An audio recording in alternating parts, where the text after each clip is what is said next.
Hey, is the food ready yet? Sorry, it'll be ready soon. Furrowing his brow, my husband muttered, Useless. and settled onto the sofa to play his game. Today's dinner is jambalaya, a recipe my mom taught me. I'm in the middle of a game. Don't bother me, you're just my wife. Whenever I try to speak, he cuts me off with those words. I swallow my words. Tastes like something from the countryside. What kind of palate does your mom have? I remain silent, defeated. Just hunched over, existing in that moment. My stomach is starting to ache. Just then, my father-in-law arrived. What's going on, Michael? Well, Dad, try this. My husband handed my homemade jambalaya to my father-in-law. His expression clearly showed disgust. What's this? It looks rather dirty. Is it pig feed? Exactly. It's what she made. It's so miserably poor. Despite his words, my husband continued to devour the jambalaya. My father-in-law promptly tossed it into the trash. I murmured softly. There was no need to throw it away. Wives should keep quiet. It's their job to serve decent meals to their husbands. I'm used to hearing such remarks, so I let it slide and tried to eat some jambalaya myself. But then, Hey, what are you doing? huh? It seems like it didn't suit your taste, so I thought I'd eat it. I won't let you eat the food. Huh? My husband declared that since all these ingredients come from his earnings, it was unacceptable for me, his wife, to consume them. In front of my husband and father-in-law, I'm forbidden from eating or drinking anything, so I always sneak leftovers when they're not looking. Finally ate. Now, clean up, will you? I'm going to play games. Yes. The men in this household adhere to an archaic belief in male superiority and female subservience. As a woman, I'm not allowed to speak or even eat in their presence. Their mindset will lead to significant consequences. My name is Olivia. I work as a full-time employee at an apparel company. I met my husband, Michael, at a social gathering, and we hit it off, leading to our marriage. At that time, my husband's parents were still alive, and we often visited their home. Oh, Olivia, welcome. My mother-in-law always greeted me with a smile. However, my father-in-law never once welcomed me. Suddenly, my mother-in-law suffered a heart attack and passed away. Losing her was a significant blow for me. In my husband's family, the deeply ingrained belief of male superiority and female subservience prevails. The husband is the heir and holds a position of importance. The wife is relegated to domestic duties, serving as a housekeeper and supporting the husband. My mother-in-law has endured this situation. Perhaps the recent heart attack was due to accumulated stress. She was my only confidant. Being married into this family is tough, but I'm here for you. No matter how poorly my husband and father-in-law treated me, my mother-in-law always mediated. Her sudden departure left a void. Since the funeral, both my father-in-law and husband have been bossing me around. Hey, there's no alcohol here. Bring some. She really lacks awareness. What's going to happen to our family? Sorry, Dad. I'll handle it properly. Olivia, pour the drinks over here. I moved as instructed. I wonder how my mother-in-law, with her smiling portrait, would perceive me now. Suddenly, my husband called me over. We're going to live together in my father's house. Huh? My husband decided on cohabitation without consulting me. Dad will be alone from now on. There's no one to take care of him except you. Oh, and I've already submitted your resignation letter to your company, effective tomorrow. Resignation letter? Wait a minute. Why are you making decisions without discussing them with me? I shouted, but my husband walked away without considering my opinion. I was seething with anger. I had diligently worked at my job, especially my beloved position in the apparel industry. Yet, he unilaterally forced me to quit and care for my father-in-law? He's perfectly healthy, there's no need for me to look after him. He can manage his own affairs. But in this household, such opinions hold no sway. I'm well aware of that. Wiping away my overflowing tears, I returned to the hall. As soon as the funeral ended, I began the 3-person cohabitation with my father-in-law and husband in my father-in-law's home. Hey, Yes? Cigarette in hand, my father-in-law looked at me. I want to smoke. Surely you have something to do. I fetched an ashtray and lit my father-in-law's cigarette with a lighter. Honestly, you can't fully embrace your role as a daughter-in-law. Don't just stand there. But the ashtray and lighter were within your reach as well. You, thinking you could talk back as a daughter-in-law? What kind of education did Michael give you? Whenever I tried to speak, he dismissed me with the same refrain, as a daughter-in-law. I swallowed my words and moved as instructed.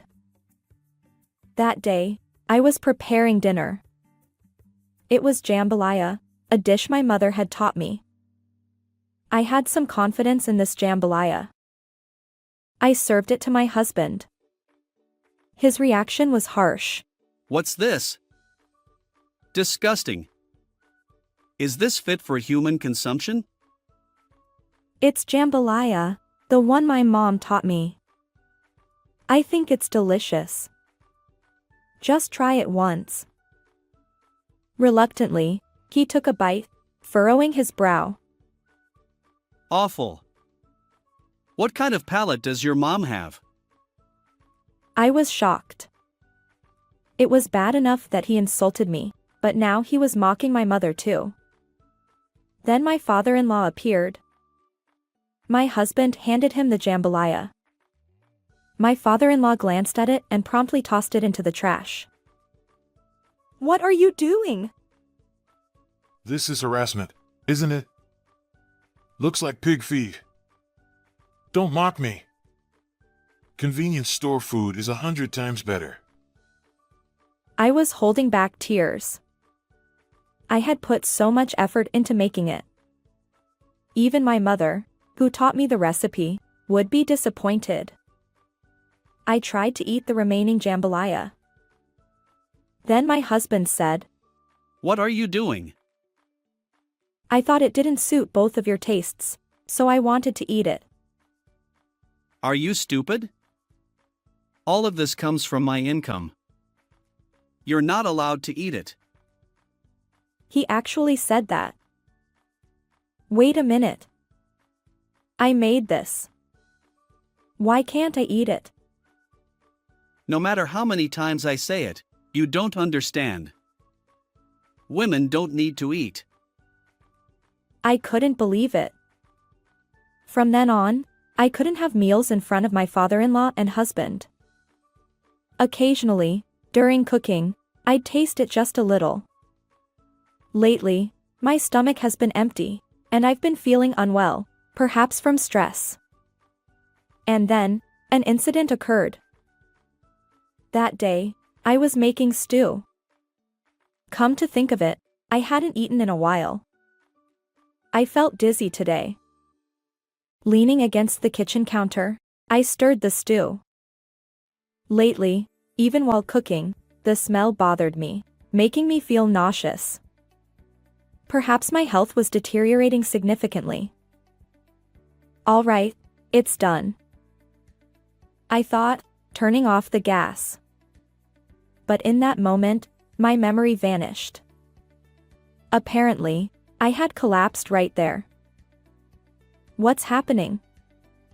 My head is spinning. My consciousness is fading away. I closed my eyes. When I came to, I was lying in a hospital bed. It hurts. As I tried to sit up, my entire body ached. It seemed I'd bumped into things when I fell. Yes, I collapsed in the kitchen, which meant. Could it be? Olivia, are you awake? My overseas studying sister-in-law Sophia was there. Why are you here, Sophia? I just returned home today. I found you collapsed in the kitchen and called an ambulance immediately. It was my sister-in-law who happened to be visiting the home. My husband and father-in-law hadn't even noticed my collapse. My sister-in-law looked at me solemnly. Olivia, were you eating properly? You were severely malnourished. Well, I hardly had time to eat. You've been bossed around by Michael and Dad, haven't you? I couldn't say anything, so I nodded silently. My sister-in-law's anger was unyielding. That household is messed up. They keep belittling women. They see women only as servants or housekeepers. Her rage knew no bounds. In this day and age, gender doesn't matter. My sister-in-law disliked that kind of household, so she secretly saved money with my mother-in-law and went abroad for her studies. There, she met a man and got married, eventually settling overseas. Although she rarely returns, she hurried back when she heard about her mother's passing. She was profusely apologetic for missing the funeral. Then she revealed a shocking truth to me. I couldn't hold back my tears. I sobbed uncontrollably. My sister-in-law gently embraced me and asked, Want to live together? Yes, thank you. I was discharged from the hospital after about 3 days. However, my heart remained heavy. I decided to return home with my sister-in-law.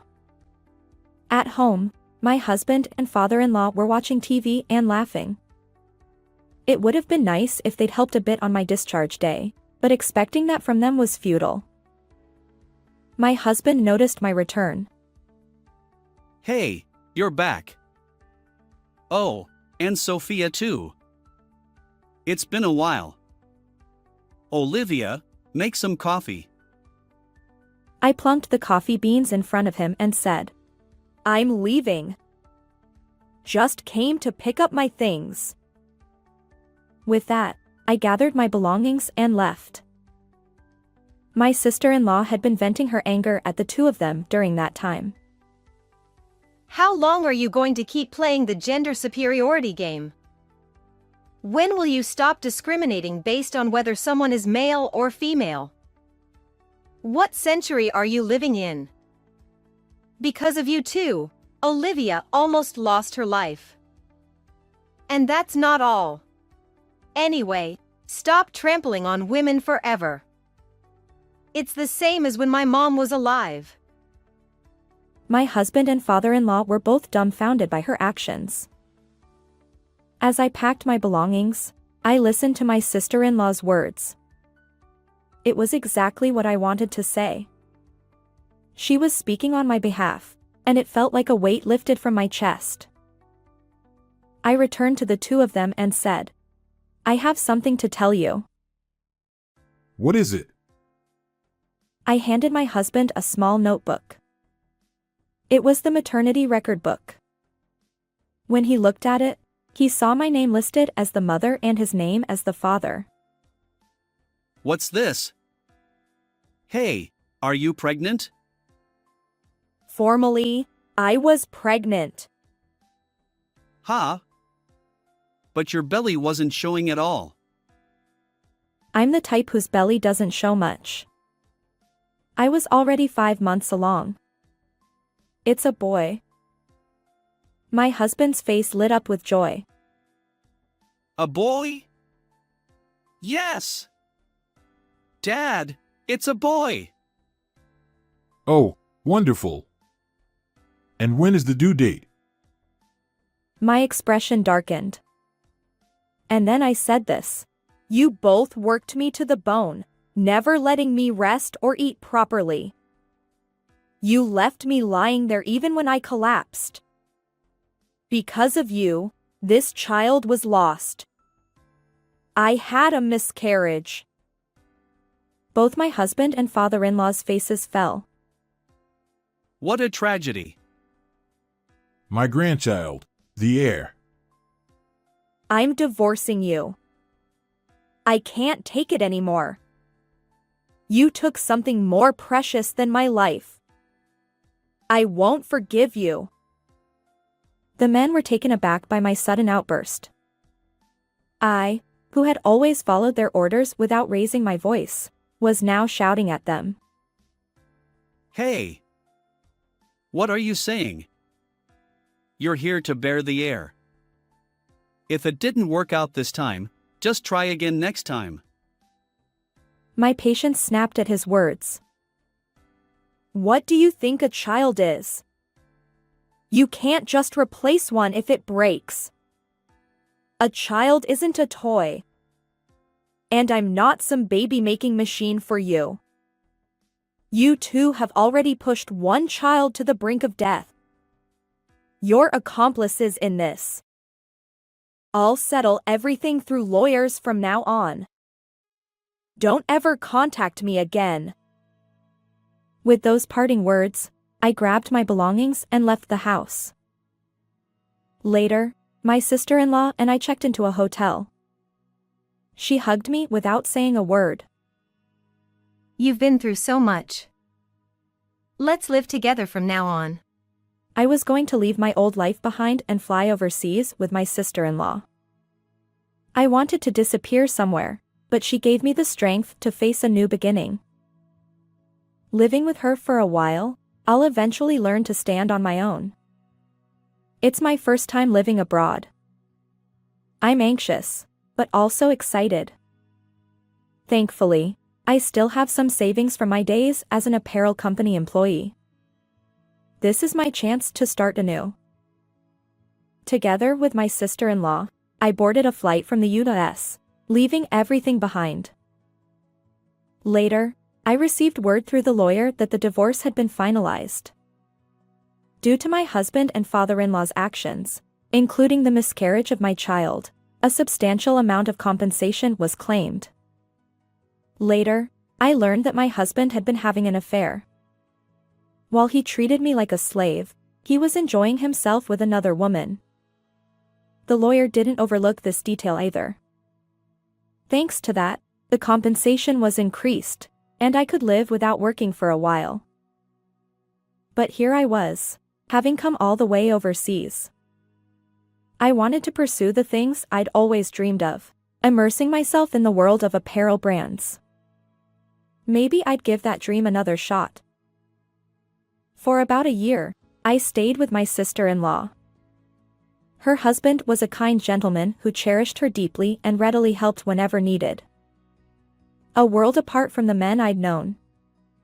My sister-in-law had a 3-year-old daughter and seemed incredibly happy, a role model for me.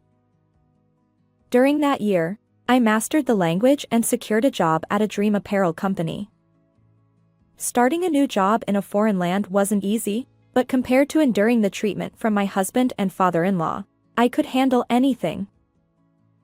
It seems that my ex-husband and ex-father-in-law are living together. They're burdened with substantial compensation payments and leading a modest life. My ex-husband, having run out of money, has been abandoned by his affair partner and is now completely alone. Apparently, they argue incessantly about money. Well, none of that concerns me anymore. I'm starting my life anew. At work, there's a handsome guy named Lewis who's caught my eye. Maybe it's time to give love another chance. Right now, I'm feeling quite excited. How did you find this story? Don't forget to subscribe to the channel. Until next time.